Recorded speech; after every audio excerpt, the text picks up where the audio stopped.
नमस्कार दोस्तों, हमारे चैनल पर आपका स्वागत है। हमारी आज की कहानी है जैसी करनी वैसी भरनी। जयप्रकाश जी अपने परिवार के साथ बेंगलोर में रहते थे। उनके परिवार में 2 बेटे वैभव और विनय, एक बेटी काव्या और पत्नी वैशाली थी। बहुत सुकून भरी जिंदगी थी। जयप्रकाश जी और वैशाली जी पेशे से एक कामयाब दिल के डॉक्टर थे। उन्होंने खुद का हॉस्पिटल खोल रखा था, साथ ही एक बड़ा सा बंगला बना रखा था। लक्ष्मी जी की विशेष कृपा प्राप्त थी उन्हें। वैशाली, भगवान ने हमें बहुत कुछ दिया है, भरा पूरा परिवार है हमारा। ईश्वर की कृपा से किसी भी चीज़ की कमी नहीं है। बस अगर हमारे बच्चे भी हमारी तरह डॉक्टर बन जाए तो हमारे इस सपने को और भी विस्तार देकर हमारा नाम रोशन करेंगे। जयप्रकाश जी और वैशाली जी दोनों ही अपने बच्चों को अपनी तरह एक कामयाब डॉक्टर बनाना चाहते थे, पर शायद बच्चों के सपने कुछ और ही थे। इस विषय में उन्होंने अपने बच्चों से बातें की तो बड़े बेटे वैभव ने कहा, नहीं पापा, यह डॉक्टरी करना मेरे बस की बात नहीं है। यह भी कोई जिंदगी है? पहले किताबों में घुसे रहो और फिर मरीजों में। जब इमरजेंसी आए तो ना दिन का पता ना रात का। मुझे नहीं बनना डॉक्टर, मुझे तो आसमान में उड़ान भरनी है, पायलट बनना है मुझे। छोटा बेटा विनय भी मना करते हुए कहा, पापा मुझे तो बिजनेस करनी है। जयप्रकाश जी और वैशाली जी आशा भरी निगाहों से बेटी काव्या को देखा कि शायद वह भविष्य में डॉक्टर बनना चाहे, लेकिन बेटी से भी निराशा मिली। काव्या ने कहा, मैं तो मॉडल बनने के लिए पैदा हुई हूँ, देखना एक दिन टॉप मॉडल बनूंगी पापा। जैसे तुम लोगों की मर्जी, अब तुम लोग बड़े हो गए हो, करो अपने मन की। जयप्रकाश जी ने बच्चों पर जबरन अपने सपने नहीं थोपे, उनका मनोबल बढ़ाया। एक बेटा पायलट बन गया, दूसरे बेटे ने बिजनेस करने की अपनी राह पकड़ ली और समय के साथ साथ उन्होंने बेटों की शादी कर दी। लेकिन वैशाली जी ने बेटी काव्या को बहुत समझाया, बेटी काव्या, यह चकाचौंध की जिंदगी में सुकून नहीं है, कोई और राह चुन लो और अपनी जिंदगी को ठहराव दो। मॉडलिंग करने की जिद छोड़ दो बेटा। नहीं माँ, मैं खाना पीना छोड़ सकती हूँ, पर मॉडल बनने का सपना नहीं। बस अब मेरे पीछे मत पड़े रहो। काव्या तो जैसे फैशन की दीवानी हो गई थी, तो वह माँ बाप की मर्जी के खिलाफ जाकर मॉडल बन गई और फिर एक दिन अपनी मर्जी से किसी विदेशी से शादी कर विदेश में जाकर रहने लगी। साथ ही साथ उसने अपने माता पिता से मुंह मोड़ लिया। जयप्रकाश जी और वैशाली जी ने भी अब हालात से समझौता कर लिया था। 70 की उम्र तक पहुँचते पहुँचते जयप्रकाश जी और वैशाली जी पर उम्र हावी होने लगी और मेहनत करने की क्षमता भी कम होने लगी थी। सुनो जी, हॉस्पिटल किराए पर उठा दीजिए और हम दोनों हफ्ते में 3 दिन शाम के समय ही मरीजों को देख लिया करेंगे। इस तरह शरीर को भी आराम मिलेगा और बच्चों के साथ समय बिताने का मौका भी। पूरी जिंदगी मेहनत में गुजर गई, क्यों ना अब बच्चों के साथ समय बिताया जाए। जयप्रकाश जी ने पत्नी का समर्थन करते हुए कहा, सही कहा वैशाली तुमने, मुझे तुम्हारा निर्णय पसंद आया। उन्होंने हॉस्पिटल दूसरे डॉक्टरों को किराए पर चलाने के लिए दे दिया।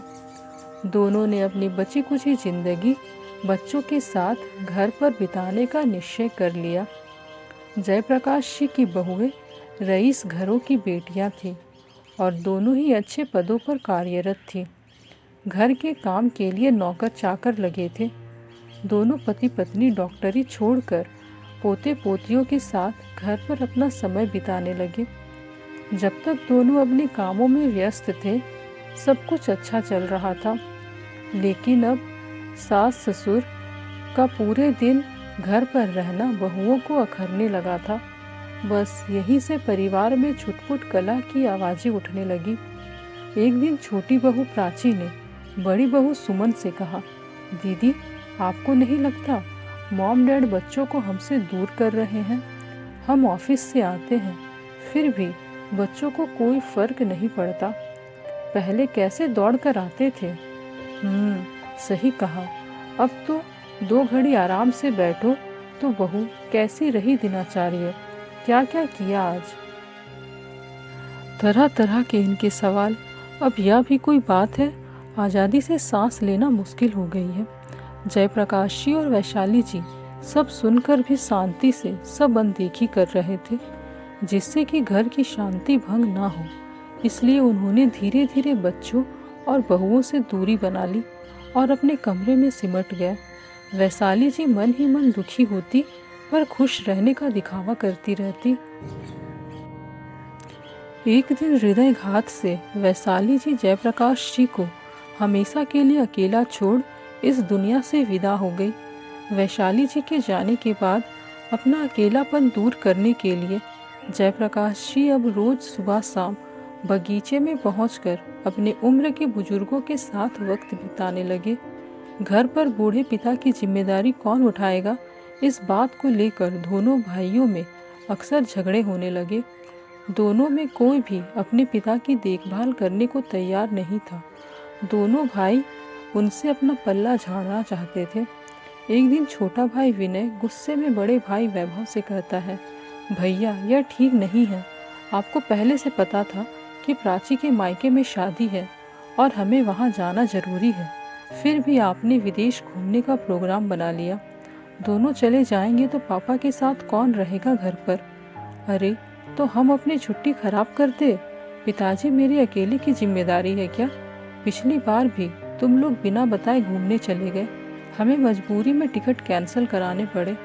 बड़ा भाई वैभव गुस्से में बोला, तो चले जाओ ना, वैसे भी घर में नौकर चाकर तो हैं, देख लेंगे वे पिताजी को। फिर हम क्यों अपने शौक छोड़े? विनय बोला, आप दोनों बेकार ही झगड़ा कर रहे हो। पिताजी को बोलो कि अब प्रॉपर्टी का बंटवारा कर दे, उसके बाद हम उन्हें वृद्धाश्रम में भेज देते हैं।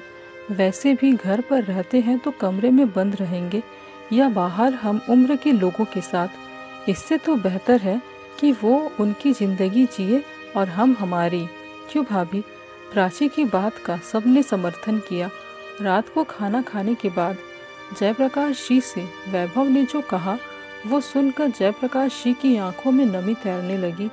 उन्होंने कभी सपने में भी नहीं सोचा था कि उनके बच्चे उनके साथ ऐसा व्यवहार करेंगे, जिनके लालन पालन में उन्होंने अपनी पूरी जिंदगी बिता दी। उन बच्चों के मुंह से ऐसे शब्द उनके दिल को तार तार कर रहे थे। उस समय उन्होंने ज़्यादा कुछ तो नहीं कहा, बस इतना बोले, ठीक है, जैसे तुम लोगों की मर्जी, मुझे 1 महीने का समय दो, फिर मैं अपना निर्णय बताता हूँ।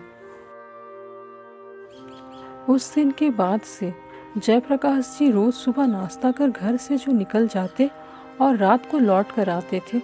उन्होंने घर पर खाना खाना बंद कर दिया। किसी भी सवाल का जवाब दिए बगैर अपने कमरे में चले जाते थे। 1 महीना पूरा हो गया। जयप्रकाश जी ने रात के खाने के वक्त बेटों और बहुओं को सुबह 10 बजे नाश्ते की टेबल पर मिलने को कहा। कल सुबह ठीक 10 बजे सब यहीं मिलना, मुझे वसीयत की घोषणा करनी है, इसलिए तुम सब वक्त पर मौजूद रहना। इतना कहकर जयप्रकाश जी सोने के लिए अपने कमरे में चले गए। बधाई हो भैया, फाइनली पापा ने चुप्पी तोड़ी। मुझे तो लग रहा था कि उन्होंने हमारी बातों को हवा में उड़ा दिया।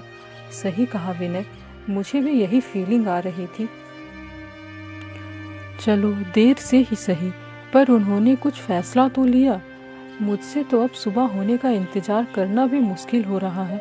चलो चलो, सुबह जल्दी उठना है, गुड नाइट। दोनों भाई वसीयत के सुनहरे सपनों में खो गए कि कल किसके हिस्से में क्या आने वाला है। सुबह का वक्त, सब वक्त से पहले ही हॉल में हाजिर थे। सबकी निगाहें जयप्रकाश जी के कमरे की ओर टिकी हुई थी। सबके चेहरों पर खुशी की झलक साफ साफ दिखाई दे रही थी। वकील साहब के आगमन के साथ ही इंतजार की घड़ियां खत्म हो गई। भैया वकील साहब, विनय ने इशारा करते हुए अपने भाई को कहा। चुप बैठे रहो, आइए अंदर आइए, वैभव ने आगे बढ़कर वकील से कहा। सुमन, वकील साहब के लिए चाय बना कर लाओ। नहीं नहीं, उसकी कोई ज़रूरत नहीं है, मैं घर से चाय नाश्ता करके आ रहा हूँ। तुम लोग मेरे लिए तकलीफ़ मत करो, वकील साहब बोले, 10 बजने में अभी 5 मिनट बाकी थे। या पापा भी ना, इतनी देर क्यों लगा रहे हैं? जयप्रकाश जी के आने में देरी होने से विनय मन ही मन बड़बड़ा रहा था। थोड़ी देर में जयप्रकाश जी भी बाहर आ गए वकील बाबू, कुछ चाय नाश्ता मंगाऊं या पहले वसीयत का कार्य हो जाए? पहले यह काम हो जाए जयप्रकाश अंकल, फिर देखते हैं। पापा ने आपको घर भी बुलाया है। वकील प्रभात जयप्रकाश जी के दोस्त का बेटा था। वसीयत में क्या लिखा गया उसकी घोषणा होने लगी। फिर वकील साहब के एक एक शब्द के साथ बेटे और बहुओं के पैरों के नीचे से जमीन सरकने लगी। घोषणा इस प्रकार थी, मैं जयप्रकाश जी अपने पूरे होशो हवास में अपनी चल अचल संपत्ति का आधा हिस्सा वृद्धाश्रम चलाने वाली संस्था को दान में दे दिया है और इस घर को खाली करने का तुम लोगों के पास 1 हफ्ते का वक्त है। 1 हफ्ते बाद संस्था यहाँ वृद्धाश्रम चालू करेगी। जयप्रकाश जी अपने दोनों बेटों से बोले, तुम लोग यही चाहते थे ना, मैं अपनी संपत्ति का बंटवारा करके वृद्धाश्रम में जाकर रहूं? तो लो, मैंने तुम लोगों की इच्छा पूरी कर दी। अब मैं वृद्धाश्रम में ही रहूंगा, पर कहीं और नहीं, बल्कि वृद्धाश्रम तो खुद मेरे पास मेरे घर में रहेगा। हॉस्पिटल से आने वाले किराए से इन लोगों का मुफ्त में इलाज होगा। अब मैं मेरी दुनिया में खुश और तुम तुम्हारी दुनिया में। बस मैं कुछ और नहीं बोलूँगा। तुम जैसी औलाद के लिए यह सबक जरूरी है। जाओ और अपने जाने की तैयारी करो। दोस्तों, आपको हमारी यह कहानी कैसी लगी कमेंट्स में ज़रूर बताएं। साथ ही लाइक शेयर सब्सक्राइब जरूर करें। धन्यवाद।